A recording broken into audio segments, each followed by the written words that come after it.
municipal informó que investigaría, pero los resultados de esa pesquisa no se hicieron públicos. Ni ese organismo ni el Departamento de Seguridad Interior comenta casos específicos, pero un portavoz aseguró a CNN mediante un comunicado que las agencias a su cargo toman las acusaciones de maltrato muy en serio y se reportan todas las denuncias para realizar una investigación exhaustiva. El comunicado agrega que cada detenido tiene la oportunidad de hablar con un representante consular de su país y recibir todo cuidado médico necesario. Y señala además que los organismos trabajan en conjunto para investigar posibles casos de maltrato y mala conducta.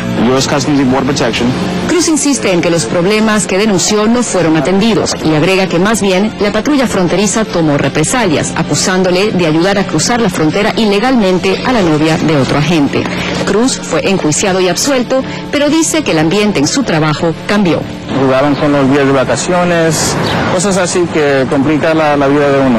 Estas acusaciones de maltrato coinciden con las de varias organizaciones humanitarias. Una de ellas, No More Deaths o No Más Muertes, publicó un informe hace 2 años en el que señalaba 12 áreas de preocupación. Miembros de esa organización aseguran que desde entonces nada ha cambiado. Seguimos oyendo las mismas historias que oíamos hace 2 años, las mismas violaciones de los derechos humanos, los mismos abusos físicos y verbales. Hemos presentado informes oficiales al Departamento de Seguridad Interior sobre los abusos que hemos identificado, pero no hemos tenido respuesta. La organización continúa recopilando información y tiene previsto próximamente publicar una versión actualizada de su estudio.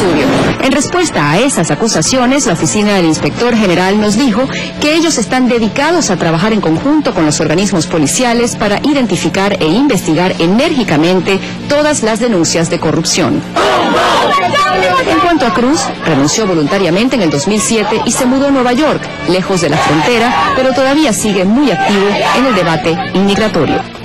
Bien, este debate inmigratorio y todas estas situaciones que nos dejan, profesor Trussman. Bueno, nos dejan la obligación de los estados de proteger a sus ciudadanos, en este caso, por ejemplo, México. México tiene que de alguna forma ver cómo hace para tratar de desarrollar una economía sustentable para todos los ciudadanos de ese país, sobre todo en la frontera. ¿Por qué busca un mexicano la posibilidad de buscar una mejor vida en Estados Unidos a costa de su propia vida? O sea, cruzar una frontera con su familia sabiendo los riesgos que emanan de esa situación. Entonces creo que en principio es una responsabilidad del Estado, digamos, donde sus ciudadanos son connacionales, y evidentemente el Estado receptor también tiene una responsabilidad por un ser humano, independientemente de su condición social, de su condición legal, es un ser humano y como tal tiene derechos en todos los estados del mundo. En Estados Unidos, por supuesto, sabemos muy bien que la obligación, aunque sea legal, vemos ahorita en esto que acabamos de revisar ahorita, cómo la policía sigue violando los derechos humanos, pero hay una disposición legal, normativa, en la Constitución y en varias enmiendas de la Constitución Nacional, que establece que es imposible que tú violes hay un trato discriminatorio hacia la persona, no puedes violentar sus derechos humanos, hay una dignidad de la persona por el mismo hecho de ser persona, tiene el debido proceso, tiene la libertad de expresión. Una persona inmigrante ilegal puede evidentemente hacer una declaración, puede ser oída públicamente. Hay ese derechos que están consagrados, pero vemos que una cosa es lo que dice la ley, la teoría, y otra cosa es en la práctica. Vemos cómo ha aumentado el número de muertes en la frontera, vemos cómo este problema no se ha solucionado, y considero que México y Estados Unidos tienen mucho que debatir en este sentido. Ahora esperemos que el nuevo Congreso americano el año que viene pueda definitivamente legislar en esta materia y hacer una reforma migratoria general que abarque a todos estos 11-12 millones de personas. Y en el caso concreto de los mexicanos, profesor Trussman, usted hablaba de las causas que originan eventualmente estos intentos de llegar a los Estados Unidos por estas vías inapropiadas. Vamos a conocer en este reporte la situación de la violencia en el país centroamericano. Según el Centro de Inteligencia y Seguridad Nacional de México, desde el año 2006 han muerto 28.000 personas de manera violenta en este país. Además de esto, se presentaron otras cifras alarmantes, pues en lo que va corrido del gobierno de Calderón, que inició en diciembre de 2006, se han presentado 963 enfrentamientos entre las fuerzas de Estado y el crimen organizado, es decir, un promedio de al menos un combate diario.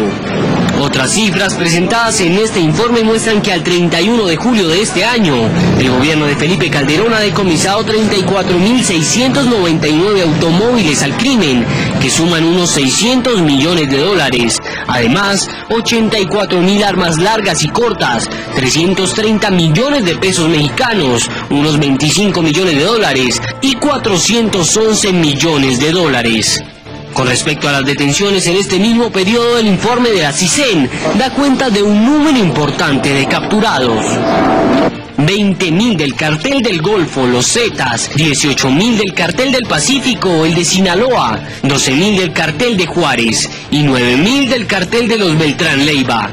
Sin embargo, a algunos les preocupa la inconsistencia de las cifras presentadas por el Estado, pues se sigue hablando de números de muertos, pero no se sabe quiénes fueron los que cayeron en combate. Hasta marzo de este año se creía que la violencia se había llevado a una cifra cercana a las 18.000 personas.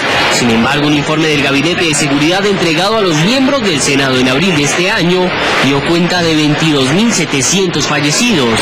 Y a mediados de julio la Fiscalía Federal entregó otro informe, en donde el número de muertos ascendía a 24.826. Con cada informe crece el desconcierto entre los mexicanos, pues cada día las cifras son más aterradoras. Bueno, profesor Trujman, ¿qué nos dice al respecto?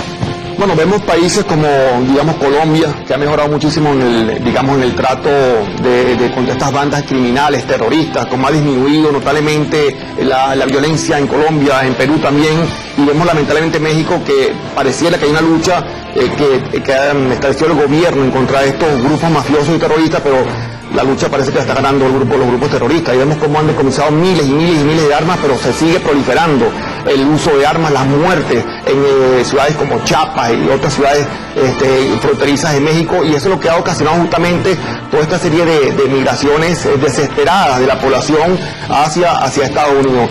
Lamentablemente los estados tienen que invertir una gran cantidad de dinero en la búsqueda de soluciones a esta situación que es sumamente grave, atenta contra los más elementales signos de la vida del ser humano, la familia, la dignidad, la educación, la vida misma de las personas que habitan en la frontera, siendo la frontera un elemento fundamental y estratégico para un país, porque si tú pueblas la frontera, si tú la dotas de servicios públicos, educativos, recreativos, deportivos, evidentemente eso te protege para la inmigración de grupos mafiosos, terroristas o criminales. Por eso que la frontera es tan vital para el desarrollo integral de una nación. Y vamos a conocer en el siguiente reporte por qué el periodismo es tan riesgoso ejercerlo en México. Acompáñanos.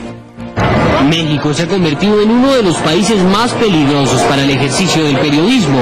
Según estadísticas de Reporteros Sin Fronteras, en 6 años al menos 38 periodistas desaparecieron o fueron asesinados, 10 de ellos en lo que va corrido de este año. Las cuentas de la organización también apuntan a que desde el 2002, al menos 69 comunicadores han sido víctimas mortales de la violencia, y desde el 2003 a la fecha 11 más se encuentran desaparecidos. Reporteros Sin Fronteras presentó una lista de 40 depredadores de libertad en mayo de este año. Allí figuran los presidentes de China, Irán y Ruanda, así como el líder del grupo talibán, y por supuesto los carteles del narcotráfico mexicanos. Los medios en este país han denunciado la falta de garantías para el ejercicio de esta profesión, pues los comunicadores se han ido convirtiendo en objetivo para grupos criminales que desean controlar el flujo de información. Bueno, profesor Trujman. Bueno, aquí lo que se ve es sencillamente que un Estado tiene que desarrollar los elementos democráticos lo más profundo de la sociedad.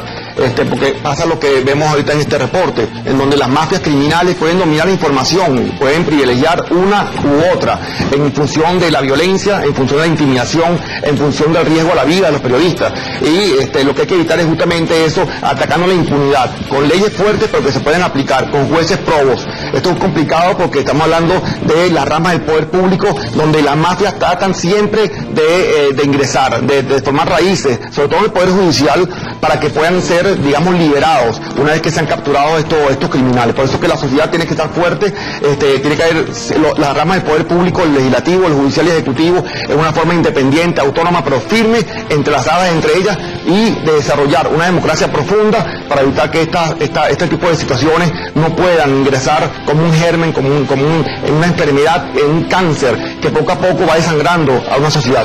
Esperemos, Dios quiera, que México y otros países de la región y del mundo puedan de alguna forma ir progresando en este sentido, y que en Venezuela pues nunca, Dios quiera, llegue a pasar estos flagelos de la criminalidad, del terrorismo tan grave y tan profundo como en otros países cercanos al nuestro. Bueno, queremos agradecer al doctor Miguel Trujman su presencia en Brújula Internacional, abogado experto en materia de los derechos humanos. Bien, son las 3:30 de la tarde. Vamos a conocer ahora en el siguiente reporte cómo dos de los hombres más ricos del mundo no solo han tenido habilidad para hacer dinero, sino también se han valido de la persuasión para convencer a otros millonarios de ayudar en causas benéficas. Ya volvemos. Como informamos